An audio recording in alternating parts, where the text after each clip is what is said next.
Assalamualaikum warahmatullahi wabarakatuh. Perkenalkan, saya Lutfi Suci Fauzia dan juga rekan-rekan saya Gina Nurjia, Saya Lucy Febriati. Saya Birwani Jalwan. Kami di sini dari kelompok 3 akan mempresentasikan mengenai market positioning kanvas. Lalu bisnis utama kami yaitu adalah sepatu olahraga. Presentasi ini akan membedah sisi pasar dan solusi produk secara mendalam. Mohon diperhatikan dan juga disimak. Oke. Nah, untuk yang pertama ada key target market, yaitu target pasar utama kita mencakup 3 kelompok besar. Yang pertama ada sport enthusiast atau para penggiat olahraga yang rutin menjaga kebugaran. Yang kedua adalah atlet yang membutuhkan spesifikasi sepatu teknis untuk performa tinggi. Lalu yang terakhir ada segmen fashion atau pecinta gaya busana yang mencari sepatu olahraga dengan estetika menarik agar tetap tampil trendy saat beraktivitas. Kita menyasar mereka karena kelompok ini sangat menghargai kombinasi antara fungsi dan juga penampilan. Lalu yang kedua ada key market challenge. Di dalam pasar kita menghadapi 3 tantangan utama yang dirasakan konsumen. Tantangan pertama adalah low quality atau kualitas rendah, di mana banyak produk yang cepat rusak meskipun baru digunakan sebentar.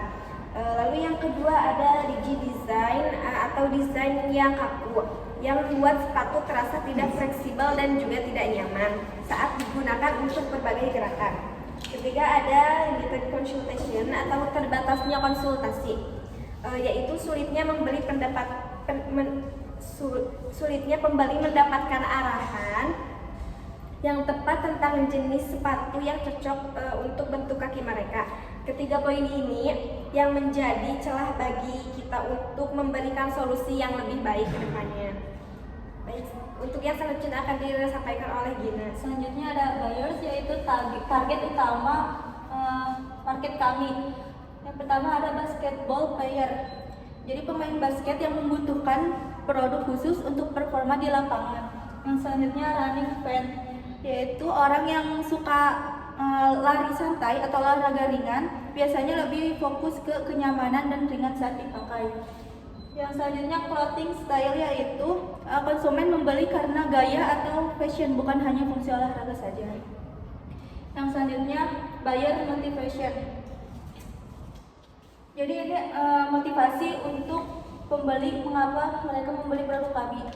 Yang pertama sport comfort, yaitu kenyamanan saat digunakan. Jadi produk kami tidak panas, tidak sempit dan ringan saat digunakan. Yang selanjutnya complementary style, yaitu produk bisa menunjang penampilan, jadi keren saat dipakai untuk sehari-hari. Yang terakhir sport safety, memberikan pelindungan saat olahraga untuk mengurangi risiko cedera dan support kaki dan lain-lain. Yang terakhir buyer risk, yaitu apa yang membuat pelanggan ragu untuk membeli produk kami. Yang pertama, poor durability, yaitu takut cepat rusak atau tidak awet. Yang kedua, wrong sizing, yaitu takut ukuran tidak pas. Yang terakhir, counterfeit product, yaitu takut membeli barang palsu atau tidak original.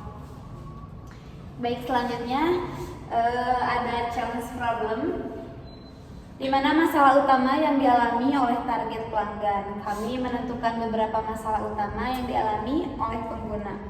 Di antaranya adalah ketidaknyamanan saat duduk, kemudian muncul nyeri sendi yang dimana ada di joint pain, serta sirkulasi udara yang kurang baik ada di fur air flow. Selain itu, desain produk yang ada saat ini juga masih dianggap kurang ergonomis atau kurang menarik. Masalah-masalah ini menunjukkan bahwa produk yang ada belum sepenuhnya memenuhi kebutuhan kenyamanan pengguna. Yang kedua ada konsekuensi, yaitu dampak yang terjadi jika masalah tersebut tidak segera diselesaikan. Bagian ini sangat penting karena menunjukkan seberapa serius masalah tersebut dan kenapa harus segera dicari solusinya.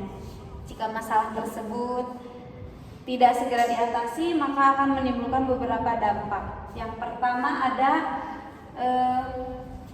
physical injury, yaitu gangguan kesehatan, dan yang kedua ada akan terjadi penurunan motivasi atau reduce motivation karena rasa tidak nyaman saat digunakan. Selain itu, pengguna juga bisa mengalami pemborosan biaya atau wasted money karena harus membeli ulang produk lain. Dalam jangka panjang, hal ini bisa menyebabkan kelelahan dan ketidaknyamanan yang berkelanjutan. Selanjutnya ada priority sebelah sini, yaitu menentukan tingkat kepentingan dari setiap masalah yang ada. Tidak semua masalah memiliki tingkat urgensi yang sama, dan kita perlu menentukan mana yang harus diprioritaskan untuk diselesaikan terlebih dahulu. Dengan menentukan prioritas, kita lebih bisa fokus dalam mengembangkan solusi yang paling berdampak bagi pelanggan. Dari berbagai masalah yang ada, kami menentukan prioritas utama yang harus segera diselesaikan. Yang paling penting adalah mengurangi risiko cedera dan meningkatkan kesehatan pengguna, yaitu di health awareness. Selain itu, kebutuhan akan penggantian produk secara cepat atau urgent replacement juga menjadi perhatian utama. Dan tidak kalah penting, kami juga mempertimbangkan aspek mengikuti tren atau di trend following agar produk tetap relevan di pasar.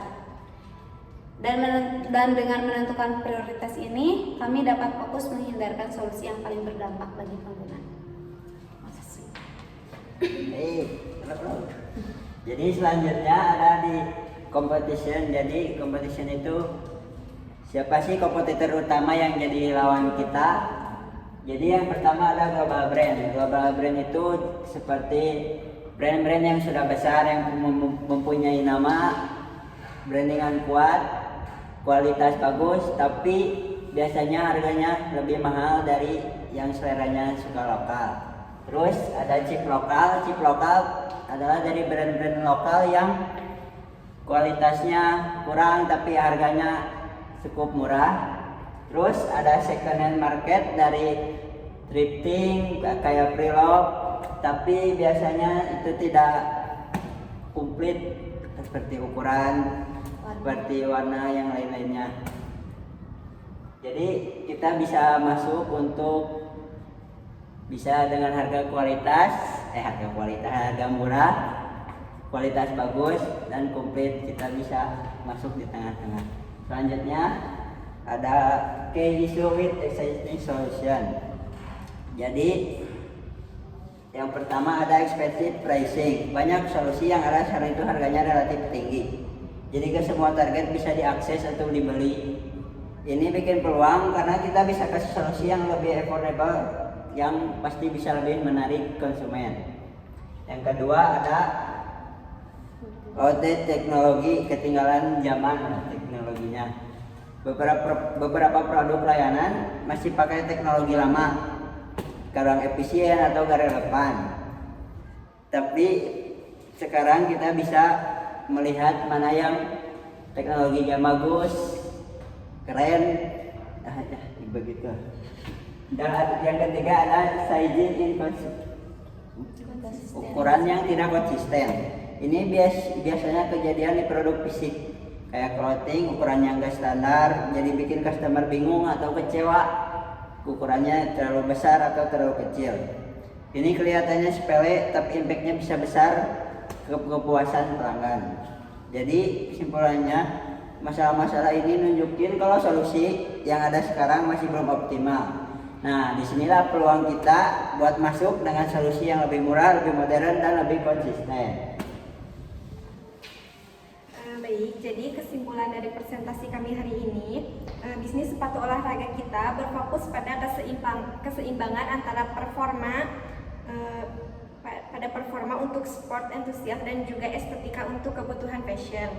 Dengan mengatasi tantangan utama pasar seperti low quality dan juga rigid design, kita tidak hanya menjual produk tetapi juga memberikan nilai tambah melalui kenyamanan maksimal dan durabilitas tinggi.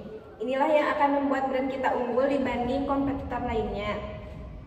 Baik, sekian yang bisa kami sampaikan pada hari ini.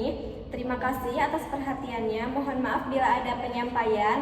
Wabillahi taufiq wal hidayah. Wassalamualaikum warahmatullahi wabarakatuh. Terima kasih, see you.